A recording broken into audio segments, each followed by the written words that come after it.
2021 మార్చి 14న ఇప్పటం సభలో నేను ఒకటే తెలియజేసుకున్నాను.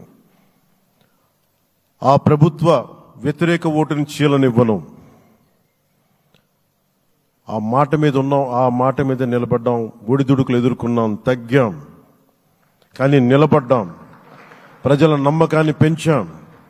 అద్భుతమైన మెజారిటీతో ఈ రోజున మనం ప్రభుత్వాన్ని స్థాపిస్తున్నాం. చాలా మాటలు ఇచ్చాం. పొద్దున కూడా జనసేన లెజిస్లేటివ్ పార్టీ మీటింగ్లో నాయకుడిగా ఎన్నుకున్న సందర్భంలో మాట్లాడుతూ మనం చాలా మాటలు ఇచ్చాం. ఇది కక్ష సాధింపులకి సమయం కాదు, ఇది వ్యక్తిగత దూషణలకి సమయం కాదు. ఇది 5 కోట్ల మంది పైగా ప్రజలు మన మీద నమ్మకాన్ని పెట్టుకున్నారు. మన మీద మనందరం ఉమ్మడిగా, మనందరం సమిష్టిగా ఆంధ్రప్రదేశ్ ప్రజలు ఏ అభివృద్ధి అయితే కోరుకుంటున్నారో మనందరం సమిష్టిగా దీన్ని ముందుకు తీసుకెళ్ళాలి, అభివృద్ధి పథంలో నడిపించాలి. విద్య, వైద్యం, ఉపాధి, సాగునీరు, తాగునీరు, లా అండ్ ఆర్డర్ ఇవన్నీ చెప్పొచ్చాం. మనం బలంగా నిలబడతామని. అలాగే మేనిఫెస్టోలో, ఉమ్మడి మేనిఫెస్టోలో చాలా మాటలు ఇచ్చాం. వాటన్నిటినీ బాధ్యతగా ముందుకు తీసుకెళ్లాల్సిన అవసరం ఉంది. ఇలాంటి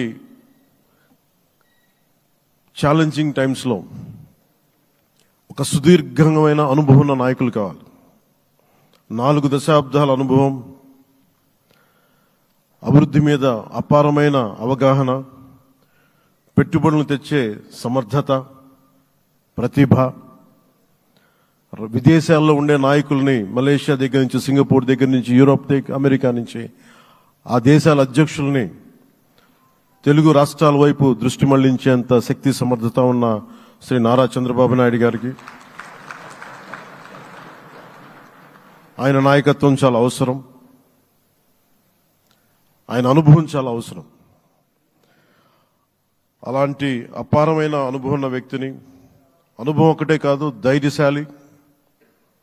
ఈ రోజుకి నాకు ఒకటే గుర్తుంటుంది. మన తాడేపల్లిగూడెం సభలో చెప్పాను.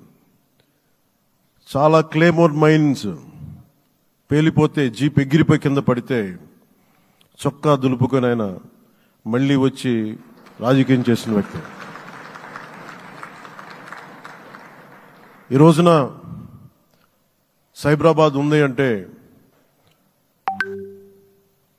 అది శ్రీ చంద్రబాబు నాయుడు గారి దార్శనికత. అలాంటి వ్యక్తి, ఆయన అనుభవం ఈ రోజున 2024 ఆంధ్రప్రదేశ్కి ఎన్డీఏ కూటమి తరపు నుంచి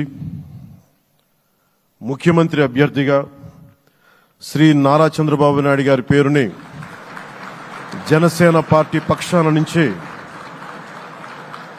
మేము బలపరుస్తున్నాం.